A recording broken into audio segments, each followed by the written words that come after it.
अस्सलाम वालेकुम व्यूअर्स, कैसे हैं आप सब। उम्मीद है आप सब खैरियत से होंगे।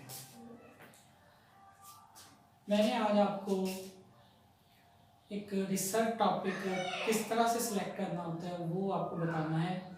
ऐसा जैसे कि मेरा अपना एक्सपीरियंस रह चुका है एमफिल के अंदर, सो उसकी रेशो से मैं आपको कुछ टिप्स और ट्रिक्स बताऊंगा।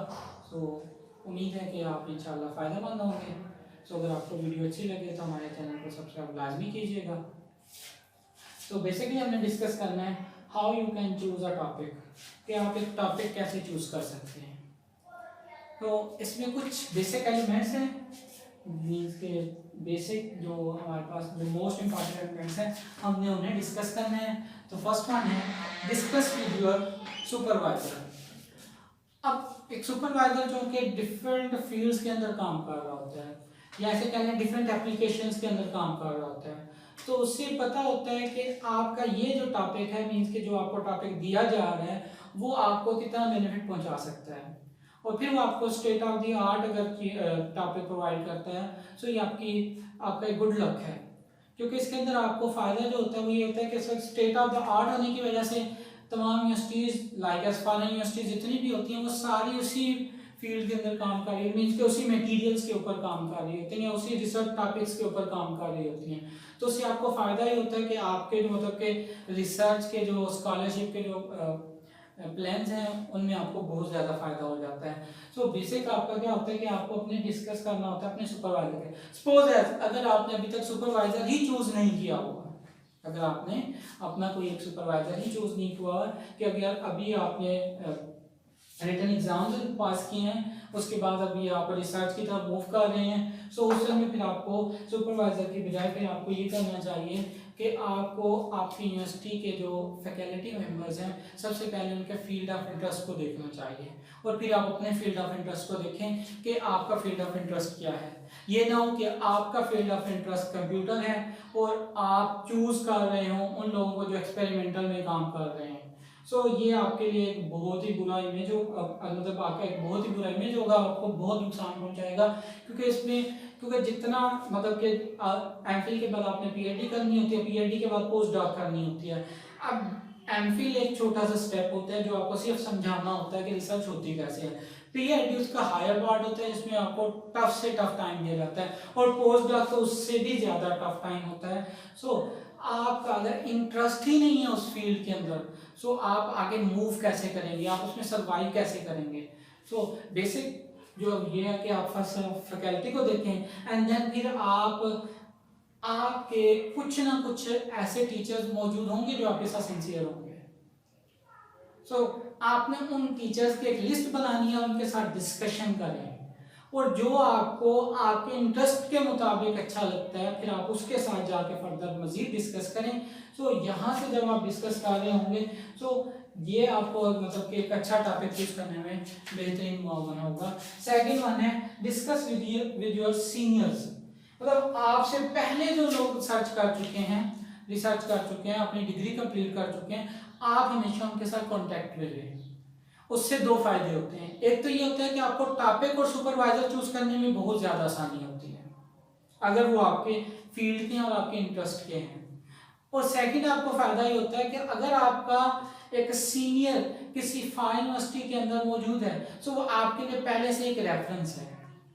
सो हमेशा अपने सीनियर्स के साथ कॉन्टेक्ट रखें और हमेशा उनके साथ डिस्कस करते रहें कि आपने किस तरह मूव करना है, और फिर उनसे उनकी राय लेते रहें कि आप उन्हें सपोज है आप उन्हें कहें जी हमें इसमें गाइड कर दें वो लाइक, या फिर आप उन्हें कहें कि जी मैंने ये काम करना है, आपकी राय में ये काम कैसा है। मतलब उन्हें आप इस तरह से अथॉरिटी दें कि वो आपको गाइड करने में कोई शर्मिंदगी महसूस ना करें, और ना वो ये फील करें कि जी ये तो हमसे आगे बढ़ने की कोशिश कर रहा है। आप उसे इस तरीके से मतलब कि इस तरीके से उससे बात करें कि वो ऑटोमेटिकली आपको समझाने की तरफ कायल हो।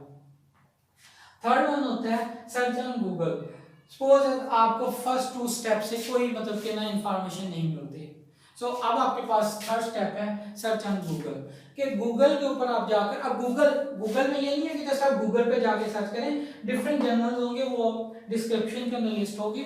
सो आप वहां से देख सकते हैं कि वहां पे जाके आप चेक करें कि इस वक्त अच्छे मटेरियल्स कौन से जा रहे हैं जिनमें रिसर्च ज्यादा हो रही है। फिर कौन सी एप्लीकेशंस हैं जिन पे ज्यादा हो रही है, मींस कि एक तो मटेरियल एक्सपोजर, जैसे कि अब art of the work state of the art Graafian jar है। सो ग्रेफिन के अंदर अब डिफरेंट हो गया है कि अब आप उसके एपॉक्सी कंपोजिट हैं, उसके कंपोजिट्स हैं, मतलब कि पॉलीमर्स की टाइप में वो डिफरेंट है क्योंकि एप्लीकेशन के रेशो से डिफरेंट है। फिर आपने वहां से देखना होता है कि इस वक्त बेस्ट क्या है, लाइक जैसे कि इस वक्त सबसे ज्यादा जो काम हो रहा है वो एनर्जी स्टोरेज के ऊपर और बायोफिजिक्स के अंदर या बायोटेक्नोलॉजी के अंदर हो रहा है, जिसके अंदर न्यू से न्यू जरासीम मतलब कि जर्म्स क्रिएट किए जा रहे हैं जो कि बीमारी के अगेंस्ट एक अच्छा हथियार साबित हो रहे हैं। सो ये सारी चीजें आपको वहां से सर्च करनी होंगी कि इस वक्त state of the art field कौन सी है, फिर उसकी एप्लीकेशन कौन सी है, and then availability of techniques. फिर आपने ये भी देखना होता है कि आपके पास, अब आपने फील्ड तो एक देख लिया, अब उसके रिलेटेड आपके पास टेक्निक्स कौन कौन सी हैं, या आपके पास उसके रिलेटेड मटेरियल्स भी मौजूद है या नहीं। अब ये ना हो कि आप एक टॉपिक को चूज करके बैठे हो और आपके पास उसकी कैरेक्टराइजेशन की टेक्निक्स ही अवेलेबल ना हो, सो उसका भी कोई फायदा नहीं होगा। सो आपको ये चीजें माइंड में रखनी होंगी, एंड क्योंकि इसके अंदर आपको क्या होगा कि आपने सपोज है आपने रिसर्च करनी है, तो रिसर्च में आपने अपने रिजल्ट आउटकम्स को भी दिखाना है। तो जब आपने रिजल्ट्स को दिखाना है तो जाहिर सी बात है रिजल्ट्स के लिए आपको किसी ना किसी एक टेक्निक को यूज करना होगा, डिफरेंट टेक्निक्स को यूज करना होगा, तो आपके पास उस टेक्निक की अवेलेबिलिटी भी होनी चाहिए। एंड अगर आप थ्योरेटिकल के हैं तो थ्योरेटिकल के अंदर आपको ये देखना होगा कि आपके पास सॉल्यूशन के रिलेटेड कुछ ना कुछ मवाद होना चाहिए। अब ये ना हो कि अब आप ऐसे कोई इक्वेशन को छेड़ के बैठ जाएं जो आपसे सॉल्व ही ना हो, या आपके पास कोई ऐसा बैकअप मौजूद होना चाहिए जो आपको फर्दर असिस्ट कर सके। अब ये ना हो कि जो फील्ड आप चूज करना चाह रहे हैं सपोज है वो सुपरवाइजर के इंटरेस्ट से ही बाहर की है, या ऐसे कह लें कि सुपरवाइजर उसमें इंटरेस्ट ही नहीं ले रहा। सो ये आपके लिए फिर क्या हो जाएगा, ज्यादा मतलब कि पेनफुल हो जाएगा, आपके लिए ज्यादा मुसीबत होगी कि आप उसे फिर सही तरीके से सॉल्व नहीं कर सकेंगे। सो हमेशा अपने अवेलेबिलिटी को चेक करना है। लास्ट वन कि आपने प्रीवियस लिटरेचर को भी देखना होता है कि इसके रिलेटेड कुछ प्रीवियस लिटरेचर भी मौजूद होगा या नहीं। सो आपके पास प्रीवियस लिटरेचर को भी देखना होता है, क्योंकि छोटे लेवल पे तो प्रीवियस लिटरेचर मैटर करता है, लेकिन बड़े लेवल पे भी मैटर करता है, लेकिन उतना नहीं करता जितना कि छोटे लेवल पे कर रहा है।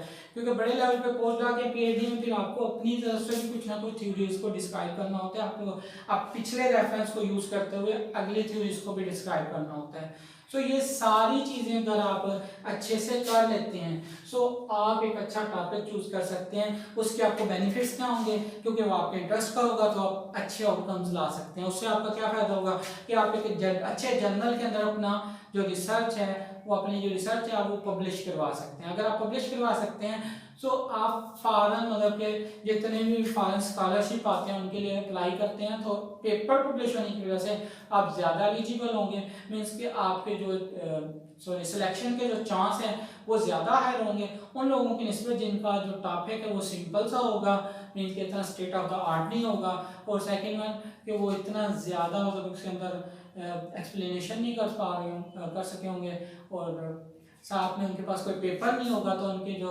सिलेक्शन के चांस हैं वो थोड़े कम होंगे, लेकिन आपके सिलेक्शन के चांस उनकी निस्बत ज़्यादा होंगे।